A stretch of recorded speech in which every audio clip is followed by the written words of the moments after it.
নমস্কার বন্ধুরা, RP village স্টোরির পক্ষ থেকে সকলকে জানাই অনেক স্বাগত। আমরা চলে এসেছি আবার আরেকটি নতুন রেসিপি নিয়ে। আজকের রেসিপিটা হবে একটুখানি ইউনিক। তোমাদের খুব কম সময়ের মধ্যে ঝটপট যদি খুব সুন্দর একটা রেসিপি পেতে চাও তাহলে আমাদের রেসিপিটা পুরোটাই দেখো।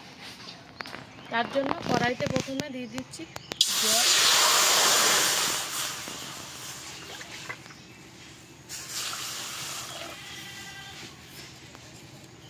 আর এই রেসিপিটা করার জন্য লাগবে দু রকমের ডাল। এখানে আছে মুসুরির ডাল আর মুগের ডাল। এই দুই রকমের ডালই সেদ্ধ চাপিয়ে দেবো। ওই ডালের ওপরে দিয়ে দিচ্ছি পেঁয়াজ কুচি। এখানে আছে টমেটো আর কাঁচা লঙ্কা, এটাও দিয়ে দিচ্ছি। দিয়ে দিচ্ছি পরিমাণ মতো নুন, আর দিচ্ছি অল্প পরিমাণে হলুদ গুঁড়ো। এবার খুব ভালো করে আগে এগুলোকে সব সেদ্ধ করে নেব।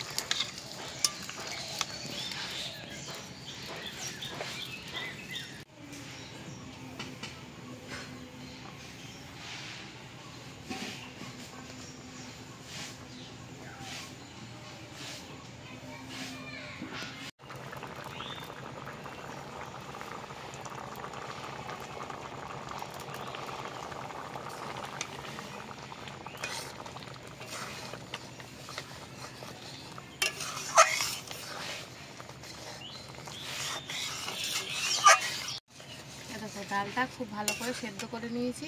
এবার ডালটাকে নামিয়ে নেব, তারপরে ফোড়ন দেব। ডালটা সেদ্ধ করার সময় একটু গোটা গোটাই থাকবে, একদম যে মিহি করে করতে হবে সেটা করার দরকার নেই। এবার দিয়ে দিচ্ছি ফোড়ন। তার আগে সর্ষের তেল দিয়ে দিচ্ছি কড়াইয়ে। এবার দিয়ে দিচ্ছি ফোড়ন আছে সর্ষে আর শুকনো লঙ্কা। এখানে আছে থেতো করে রাখা আদা।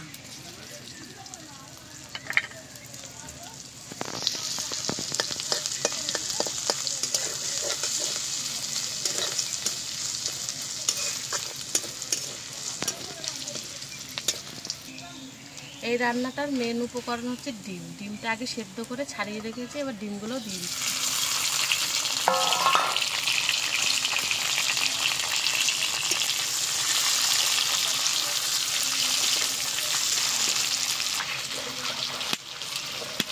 দিয়ে দিচ্ছি খানিকটা লঙ্কা গুঁড়ো, জিরে আর ধনে গুঁড়ো। পরিমাণ মতো দিয়ে দিচ্ছি হলুদ আগেও দিয়েছি, তাই অল্প পরিমাণে দিচ্ছি। অল্প একটু নুন দিচ্ছি, আর সব কিছু দিয়ে দিচ্ছি খানিকটা কাশ্মীরি লঙ্কার গুঁড়ো, তাহলে রঙটা খুব ভালো হবে। এবার এটাকে একটু হালকা করে ভেজে নেব।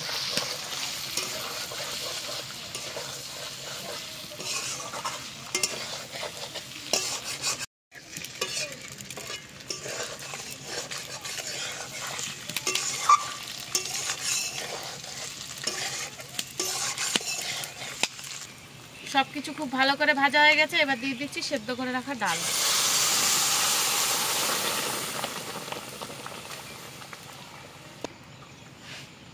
আর অল্প একটু জল দিয়ে দিচ্ছি। এবার খুব ভালো করে জাল করে নেব।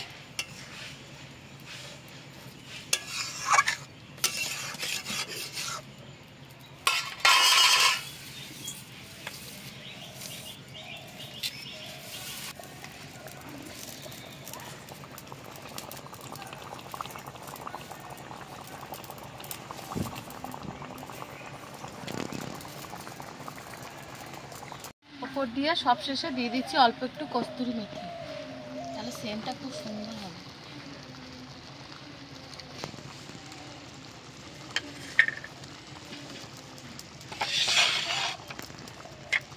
রান্নাটা প্রায় কমপ্লিট হয়ে এসছে। এবার ওপর থেকে একটুখানি গরম মশলা ছিটিয়ে নামিয়ে নেব।